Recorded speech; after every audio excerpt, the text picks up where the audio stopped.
If you're in the trade, then you've probably got a website, and chances are it's also probably a little bit shit. That is pretty standard for trades because most of the time we will pay somebody, throw up a website. It's normally a little bit cookie cutter. And the problem with that is that it doesn't work very hard for you. It doesn't convert visitors into leads like you'd hope. And ultimately, that is the primary source of your revenue.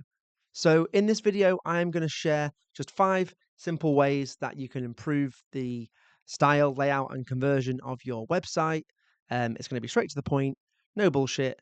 And basically, it's going to help you understand how to make your website a little bit less shit. So, we start off with some low hanging fruit, which is the About Me section.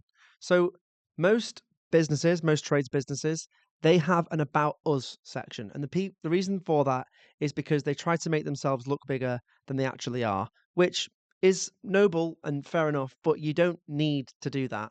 You if you are a small business, if there's one, two, three of you, you should make it about me. You should make it more personal. And I've got some examples of plumbers' websites here to talk you through. So effectively, like one, two, three, different styles. I mean, you know already that Jazz Heating's going to get an absolute pepper in, but we can then have a look through and see exactly how they're executing or not on some of these points. So in this example, there is no about me section that's immediately obvious or about us section that's immediately obvious. That is a problem. London Plumbing, uh, which is IMAAA Plumbing, is the same. They don't have any immediate sort of about me section, but they do have about here. And Jazz Heating are a prime example of what I'm talking about. So we'll have a look at that one. Jazz Heating, part of AD Enterprise West Midlands Limited, are a family-run company that was established in 1992. Good year. The good, solid reputation we have built up over the last 20 years is very important to us and is all part of the foundations of our business ethos. We believe that offering customer a first-class service with fair and reasonable cost, blah blah blah. It's so dry and corporate and boring that it basically doesn't tell the customer who's looking anything about you whatsoever. There's no reference as to who's involved with the business. I mean, look at these guys here. Who is that? That is somebody from, um, a former Soviet bloc country. This is some American guy with a mouth like a piano. This is clearly not the people behind Jazz Heating, so I don't know anything about Jazz Heating. Um, I've put here in this layout, and by the way, if you want a copy of this little workflow, you can download it from the description below as a PDF. So basically, just a simple guide for you, not like this. At Poppycock Plumbing, we're dedicated to customer service. With over 10 years of plumbing experience, we've helped countless customers across Cheshire with all of their plumbing and heating needs. That is pants. Instead, something like this. Hi, I'm James, heating engineer, dad of 3, and occasional golfer when I can find the time. I first started plumbing with my dad when I was 19 and totally fell in love with it. Since going solo 10 years ago, I've helped hundreds of customers across Cheshire keep their homes comfortable and cosy. A warm home is a happy home, and I'm proud to be one of the engineers who cares deeply about what they do. We've now grown to a team of 3, helping people every day install, service, or fix their central heating. If you're here looking for help, I'd love to hear from you below. Contact form below. The reason that this sounds so much better than this is because the second one is more personal. It's written in a more conversational tone. It's more accessible. It's easy to read. And as the viewer, as the person shopping around for business, I now feel like I know James and not Poppycock Plumbing. It's James who's going to come to my house and sort my boiler out. Now, with the About Me section, you also want some images. So we've seen, for example, on London, we've got about IMA Plumbing. They fall into the same issue. Our plumbing experts are based across central London and specialize in da da da da da. Nothing about who. There's no personality there. There's no human except Leo, the lead plumber. So at least it's a real picture of Leo. Obviously, Jazz Heating has got no image. The reason I would always say an image is because it basically connects the customer with what you actually do and shows how you're involved in the transformation. So, this is Carl. If you're watching this video and you've been involved with us professionally, then you will probably know Carl. You've probably met Carl. If you're one of our registered installers, you've probably been trained by Carl. I love Carl. Carl is an absolute legend. And we've got loads of pictures of Carl doing the job and also just standing there, looking nice and helpful. These are the kind of images that you should use. So action shots of doing the work, good.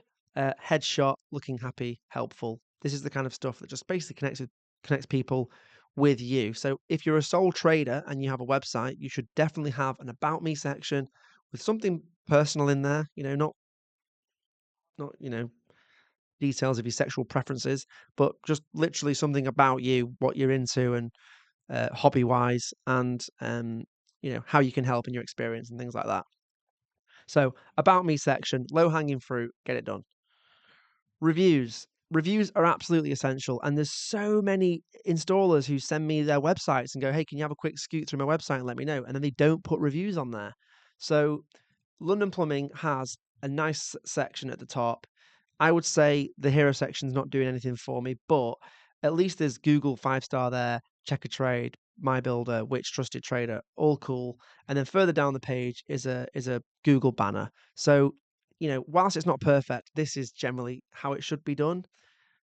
Pleasant Plumbers, I've got a bone to pick with you because your website looks like you've put some effort in and you've probably spent some coin on it, but the images of your guys are like AI generated stock crap images of people who clearly not you. Stock image, this one looks real, nice, can't see your face. Stock image, not a problem, it's of a family, what are you going to do? Real image, can't see your face. Stock image, and then a video of you guys, but nothing about like who it is, what your names are, who's involved, and no reviews that are from like Google. I mean, these are just obviously embedded natively on your site, but because they're not verified by Google or Trustpilot, these basically could just be made up. Now, they don't look like they're made up, but you have to scroll quite a long way to get down there, and then you have like a whole "Why Trust Us" section, um, and a video here which is cool. I like this kind of stuff. This is good. This is good. Reviews, positioning, where you want to put your reviews. So a small widget at the top next to the contact button. You want it up here in the top banner. So Jazz Heating, I can't see a single review on your website about you, but up here there should be a review, 5-star something, Google, Trustpilot, whatever. Then you've got a reviews banner, which is what these guys have got. So a reviews banner here, and that basically just shows multiple reviews that people can swipe through if they want. I would generally not include reviews like this. Great service sort of means nothing. And then above the contact form. So we'll come on to the contact form in a minute, but you should have a contact form, and right next to your call to action, you should have reviews. So if customers are putting their details in to be contacted, you should be putting your reviews next to that. So if you do nothing else, put a small widget at the top, a reviews banner halfway down your homepage, and more reviews next to your contact form. Now, use a review widget to automate it. You can get free widgets. Google do some free widgets for your website, so you can embed them. Fair enough. There's some more sophisticated ones. They're about 35 quid a year.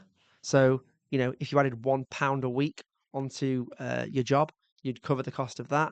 But the beauty of having those widgets is that you have more control over the look, the layout. They're generally a little bit nicer, easier to use, and you can add filters. So one of the questions I get a lot is, wait, if I put a review widget in, won't I get like some 1-star review from some completely unpleasable muppet on my website? And the answer is no. When you've set up these widgets, you can choose what star rating is shown. I would go 4 and above. I wouldn't go 5 and above. It starts to look a bit sus. Go 4 and above. There's nothing wrong with that. So yeah, use a widget if you want to make it easier for yourself. Okay, images. Images are so important, and I absolutely hate stock images because images are so easy to take. It's not like, it's the 1990s and we're back having to get film developed. Everyone has got like a 4K camera in their pocket now. So get your phone out, take some nice pictures. Even if you paid a photographer to come down to a job with you for one day, it might cost you a couple of £100, but they will take some really nice pictures of you, like getting tools out of the van, meeting the customer, doing the job, like tidying up, like whatever. They would take some nice shots that you can use on your website. And these are the kind of things that really make people feel like, wow, these guys are on it. So the kind of images that you can take, 4 to 5 professional images taken on a decent camera. Okay, that's all you need. You don't need hundreds.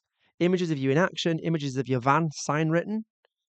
If you haven't got a sign written van, don't bother getting this image. Nobody cares about a picture of a white van with a scratch down the side and a rusty hinge. Um, so yeah, get images of your van if it looks nice, and then before and afters, and I'll come on to before and afters in a second. So here's some examples of some images. Carl again. Carl doing some training, action shot, close up of him doing some stuff. This might be you like soldering a pipe or, you know, connecting a tap or whatever.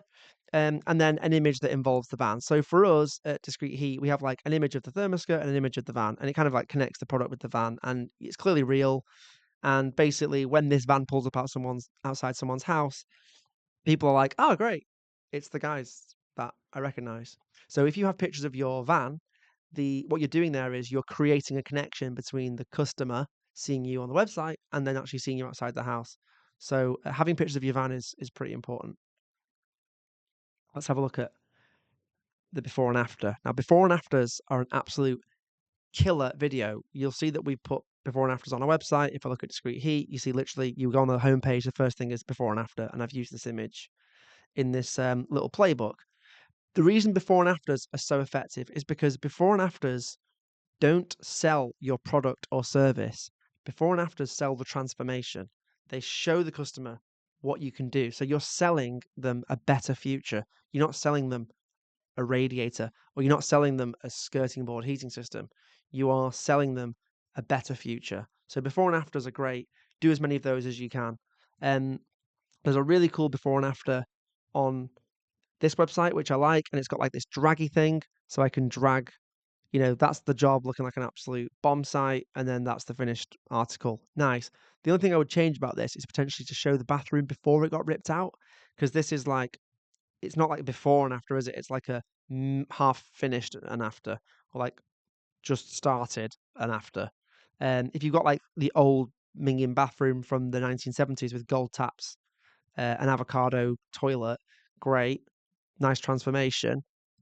If you are just at this stage, yeah, still whatever. It looks better than nothing, but before and afters are essential. Use before and afters. There's nothing on Jazz Heating, surprise, surprise.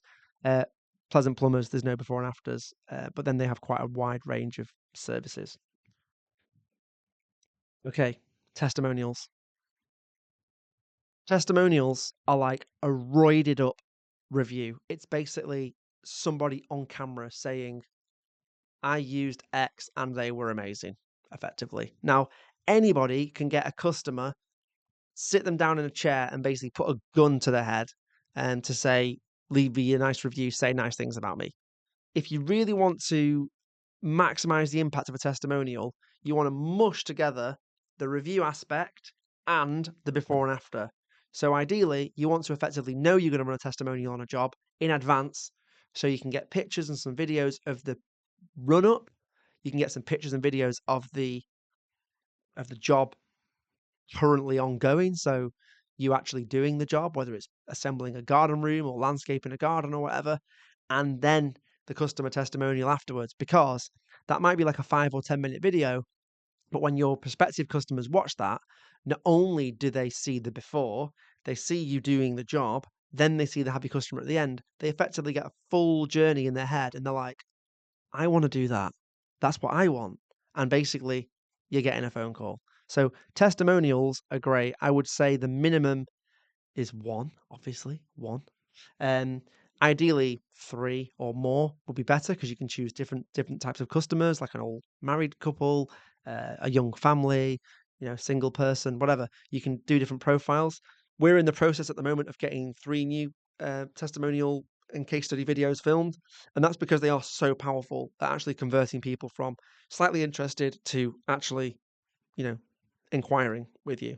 So testimonials are absolutely gold. Are you following me now? Okay, finally we've got call to action. So they know about you, they they know you, they feel like they've just connected with you a little bit. They've seen that customers have left you 5-star reviews, so there's a little bit of trust built up there. They've seen images of what you do and how you do it, builds trust again, and then they see a testimonial, which is like, oh my god, that customer journey is exactly what I'm after. I need to be speaking to these guys. So finally, they've made the decision in their head. that they want to go ahead, you got to land the plane. So call to action. This is normally a button.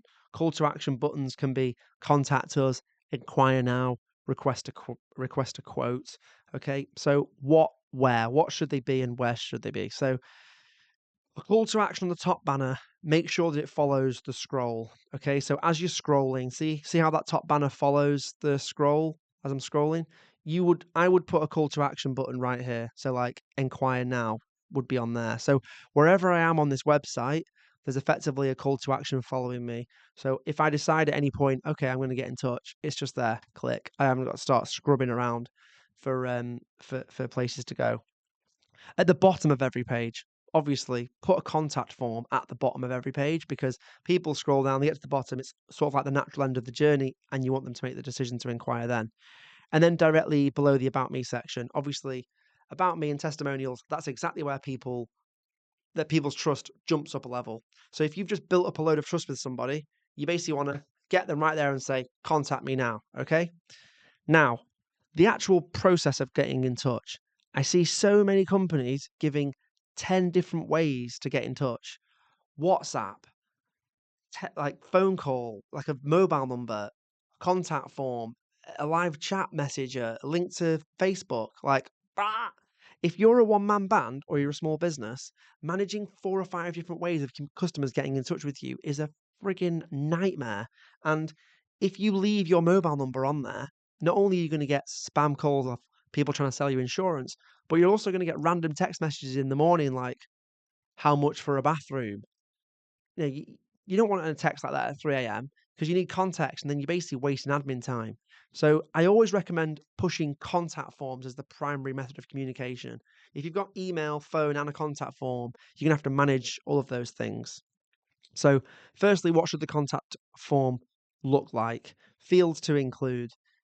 Name, obviously you need to know what they're called. Email. If you do emails, you can set up automations off the back of the contact form. The reason that this is great is because depending on what service they've required, you can basically email them something specific to that. You can also plug them with a few more customer reviews. And yeah, basically email is pretty essential. Phone number, you're going to want to call them. Postcode, you're going to want to see where they are. You know, if they're asking for a conservatory and they live in a block of flats, then you're probably wasting your time. And service required drop down. Don't make this chapter and verse, but basically categorize it in a way that's useful for you. If you have a service drop down, and obviously you can have an other field at the bottom if you want, but if you have a service drop down, people are effectively going to select one, so you standardize which bucket they fall into. And if they select a certain service like boiler repair or underfloor heating or thermostat installation, that automated email that you send them can be more specifically targeted to the service that they've required. And then tell us about your project. Obviously, as much detail as a customer can give you um, is better. So the purpose of using a form is to standardize the information that you receive and then set up automations. So automations, this is the bit that reduces your admin time and boils your leads down into something useful. Distills, if you want, perfects the list. Set up automations off the back of a contact form. So, for example, if you use a Google Sheet and a Google form, you can link those two things together. So you can embed the Google form in your website, and then when someone fills that form in, it populates a Google Sheet. And that way you've effectively got a Google Sheet as a little mini customer database, and it will then track and record, and you can set up additional automations off the back of that, like Gmail emails going out. And it means that you can organize them all in one place and you can categorize them. And I'm probably going to do a video on what that form should look like and effectively build you like a little mini CRM that you can share. I haven't done that yet, but I'll try and do that in a future video. By the way, if initially you want a copy of this so you can action it, then you can download it in the link below as a free PDF. Automated emails, as I mentioned, obviously automated emails sets expectations for callback, as in like, I'm typically busy between X and X and I'll try and call you at 6, for example. And it also means that you can scale. So if you do start to scale the business, which is what the goal is, you want to scale your money making time. You don't just want to scale up your admin as well. So the idea of scaling a business is you increase your ability to earn money, but you don't increase the need for admin with that. So by formalizing everything and put it in a standard location, then you effectively don't rack up massive amounts of admin as well. Okay, so now you see the full circle. Uh, it's basically about personalization. It's connecting with you, trusting you, connecting with you, trusting you, and then basically making the call to action. So if your website falls foul of any of these, if it looks like Jazz Heating, if it looks like this one, which is, you know what, it's functional, it does the job. I'm not sure about the mobile numbers, and don't put your gas safe number there. You're just begging for, a phone call off the police asking you why there's a crater in the middle of a street. I would basically take heed of this and make some very, very simple changes. There's normally some super low hanging fruit. And in some future videos, I'm going to drill into some of these areas so that I can make it as easy as possible for you to make those changes and maximize the result of your website. If your website is a total mess and you need some help, then obviously just reach out to me. I'll leave a link in the description below. And if you've seen this from an email, then you can just reply to the newsletter email. I do open them all. So I obviously ended on the contact form being the most important part of the whole process, basically, because what it does is it takes those customers who are sort of oven ready and it just captures their data. They effectively at that point go from somebody who's interested in the service that you offer to somebody who's actually a lead. And leads can be worth 50 quid a piece if you buy them online. So it's very, very important that that contact form is right. And if you want to know how to set up the ultimate contact form in a very simple and accessible way, then you can do that by watching this video right here.